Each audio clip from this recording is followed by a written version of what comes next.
John Thune, the senator, of course, who has put in his sights every accountant in the country, CFAs, you name them. He's joining us again. Senator, good to have you.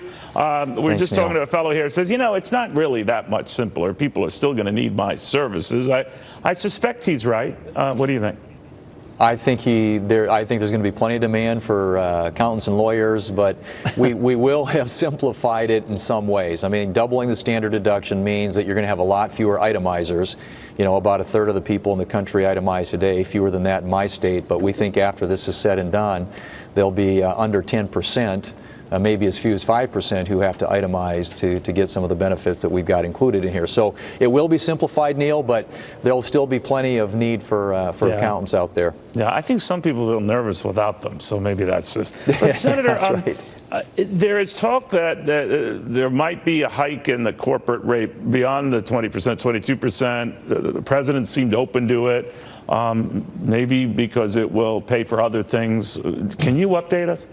Well, my preference would be we keep it at 20. I think that's where we need to be. We fought hard to keep it at 20 in the Senate. There were a lot of runs on raising it to use it for other things. But I frankly think, Neil, that if we want to ensure that going forward we've got a rate that's competitive in the global marketplace, we need to be at 20. I think a lot of these countries are going to see what we do and try and beat it and go lower. And so every point that we tick that up, I think, is going to put us in a position where we're going to be less competitive internationally. And to me, that was part of one of the whole reasons we needed to do this. We've got to get America to make it an attractive place to do business. And today it's not because of our antiquated and very, very high corporate tax rate. You know, a number of congressmen, particularly from high tax states, less of an issue with senators, of course, who are largely Democratic, who come from these high tax states.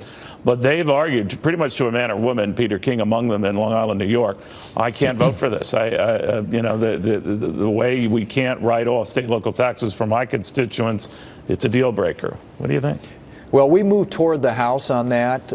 You know, we allow a deduction on property taxes up to $10,000. Right. State and local, obviously not deductible on the income tax level. But, you know, I think that's a policy change that needed to be made. This is something, it's a provision in the code that does subsidize high tax states. It is a benefit that's claimed largely by high income earners. And so I think it makes sense, and I hope that we'll be able to retain that in our conference with the House, and that when the conference report emerges from that deliberation, that both the Senate and the House will be able to pass and at least get rid of that state and local deduction where income taxes are concerned. Who put the A&T back in, though, Senator? That looked like it was dead and gone, and then it reappears. Yeah, I like to see it dead and gone too on both the individual and the business side, and it was clawed back a little bit to help pay for some of the changes we had to make at the last minute to get the bill through the Senate. But we're looking at the interaction between the AMT and the regular corporate tax rate to see what those effects are. Obviously, we're hearing from people about that, and I hope that in the conference committee we'll be able to get this resolved in a way that ultimately gets rid of its impact and its effect. Senator, I don't want to hit you broadside with breaking news or try to trap you here, but Roy Moore has gotten the formal support of the president today. Had a phone call with him when he was traveling out to Utah. Mitt Romney not so impressed, quoting from the former presidential candidate. Roy Moore in the U.S. Senate would be a stain on the GOP and on the nation. Lee Corfin and other victims are courageous heroes. No vote, no majority is worth losing our honor and our integrity. What do you think? Well, I've said before that, if and when he gets here, there's going to be this cloud. I think there's going to be an ethics investigation. I think that's probably inevitable, and that everybody would be better served if he would step aside and allow somebody else to run. Even as a write-in candidate, I think we win that seat with a Republican. But, you know, the president, it sounds like he's sort of stepping up his activities in that race. That's his prerogative. But I still think it's in everybody's best interest, including the party, the Senate, and the country, if we could eliminate the distraction that ultimately is going to come with this election. So you slightly differ from Mitch McConnell, who says it's up to Alabama. Well, I mean, ultimately it is. You know, right. I'm not going to suggest that they don't care what Washington, D.C. thinks, but my own view is that it's going to create problems for the agenda simply because of the distraction that will be in full display if and when he wins and arrives here. Senator, I mentioned Mitt Romney. There is talk that your colleague, Orrin Hatch, wants to step down, retire. President Trump was singing his praises today. That is Orrin Hatch, presumably to stay.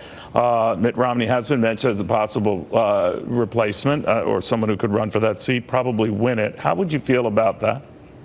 Well, first off, I have great affection for Chairman Hatch. He's my chairman on the Finance Committee and largely instrumental in getting this tax reform bill through the Senate. So that's up decision. It's up to him. You know, I'm a big fan of Mitt Romney. I campaigned for him when he was running in 2012, and eventually, if there's some role for him, I'd love to help out. But that's going to have to be sorted out by Senator Hatch and others who are interested in this race. But my guess is right now, Senator Hatch is planning to run for re-election. All right, we'll watch very, very closely. In the meantime, you seem to have overcome losing potentially all the accountants' votes in this country. But I joke. Senator, very good having you. Thank you very, very much.